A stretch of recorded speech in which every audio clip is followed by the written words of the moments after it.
पश्चिमी एशिया की आग अब भारत की रसोई तक पहुंच गई है। ईरान इजराइल युद्ध ने समुद्र के रास्ते बंद कर दिए हैं और नतीजा आपके सामने है। दुनिया का दूसरा सबसे बड़ा एलपीजी खरीदार भारत आज एक बड़े संकट के मुहाने पर खड़ा है। कारण है स्ट्रेट ऑफ हॉर्मुज। ये वो समुद्री रास्ता है जहां से भारत अपनी जरूरत की 62% एलपीजी और 85% कच्चा तेल मंगाता है। ईरान और इजराइल के बीच जारी तनाव ने इस लाइफलाइन को चौक कर दिया है। आलम यह है कि देश के कई शहरों में बोतल बंद हो रही है, तो गैस के दाम बढ़ गए हैं। सप्लाई चेन पूरी तरह चरमरा गई है। भारत के पास विकल्प सीमित है। अमेरिका से गैस आने में वक्त लगेगा। मीडिया रिपोर्ट्स के मुताबिक अगर मार्च के जहाज समय पर नहीं निकले तो अप्रैल में हाहाकार मच सकता है। ये संकट सिर्फ फाइलों तक सीमित नहीं है। मुंबई, दिल्ली से लेकर लखनऊ, बेंगलुरु तक एलपीजी की किल्लत से जूझ रहे हैं। कई शहरों में एलपीजी के सिलेंडर महंगे दामों पर बिक रहे हैं या फिर गैस सिलेंडर की किल्लत। मुंबई में सप्लाई न होने से 20% रेस्टोरेंट पर ताला लग चुका है। इससे पहले बात देश की राजधानी दिल्ली की दिल अब उन शहरों की लिस्ट में शामिल हो गया है जहां एलपीजी सिलेंडरों की कमी का सामना करना पड़ रहा है, जिससे रेस्टोरेंट सेक्टर में अफरा तफरी मच गई है। तस्वीरें दिल्ली के झंडेवाला इलाके की हैं,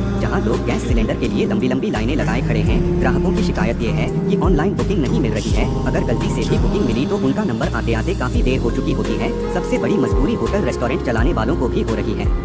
national restaurant association of India यानी एनआरएआई ने चिंता जताते हुए खुलासा किया कि राजधानी के रेस्टोरों में एलपीजी का स्टॉक कम हो रहा है और अगर स्थिति में सुधार नहीं हुआ तो उन्हें 4 दिनों के भीतर बंद होने के लिए मजबूर होना पड़ सकता है। ये एक हफ्ता से बुक करा रही है। कुछ हाल देश की आर्थिक राजधानी मुंबई की है।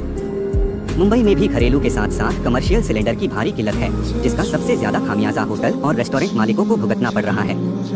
अगर हम 4 दिन भी अगर हमारा दुकान बंद होता है या हमारा 1 दिन भी बंद होता है तो हमारे ओवरहेड एक्सपेंसेज इतने हैवी रहते हैं कि वो तो रुकने वाले नहीं हैं और आज बिजनेस बहुत बुरी हालत में है। तो इस तरह से एक लीगल बिजनेस वाले को तकलीफ देना ये बहुत दुर्भाग्य है और गवर्नमेंट को इसके बारे में सोचना पड़ेगा कि लीगल बिजनेस को पहली प्रायोरिटी दिया जाए, ना कि बाकी सब चीज। साइबर सिटी बेंगलुरु का हाल तो और भी बुरा है। होटल रेस्टोरेंट मालिकों ने कमर्शियल सिलेंडर की किल्लत का हवाला देते हुए सरकार से जल्द मदद की गुहार लगाई है। मेरे को फोन आया डिस्ट्रीब्यूटर से, कल से हम आपको सिलेंडर नहीं देंगे सर, फिलिंग बंद हो गया है करके हम जो देरी मेरे को 5 सिलेंडर चाहिए, अभी मैं 3 दिन से स्टॉक कर दिया, आज तक मेरे को सिलेंडर बराबर हो जाएगा। इसे कैसा चलना है, कल बंद करना ही पड़ेगा। वहीं आम आदमी को भी अंदेशा हो गया है कि आने वाला समय मुश्किलों भरा हो सकता है। सिलेंडर तस्वीरें चंडीगढ़ के एलपीजी गैस दफ्तर की हैं, जहां सैकड़ों की तादाद में लोग सिलेंडर के लिए अपनी बारी का इंतजार कर रहे हैं। हमने तो पूरे इतने सालों में यहाँ भीड़ नहीं देखी आज तक, तो ये अभी क्यों है इतना रश? ऊपर से लोग बुक करा रहे हैं, उनको मैसेज नहीं आ रहा है। मैसेज आएगा तो वो शांत हो जाएंगे। मैसेज नहीं आ रहा, सबको लग रहा है पता नहीं क्यों हमारे मैसेज नहीं आया।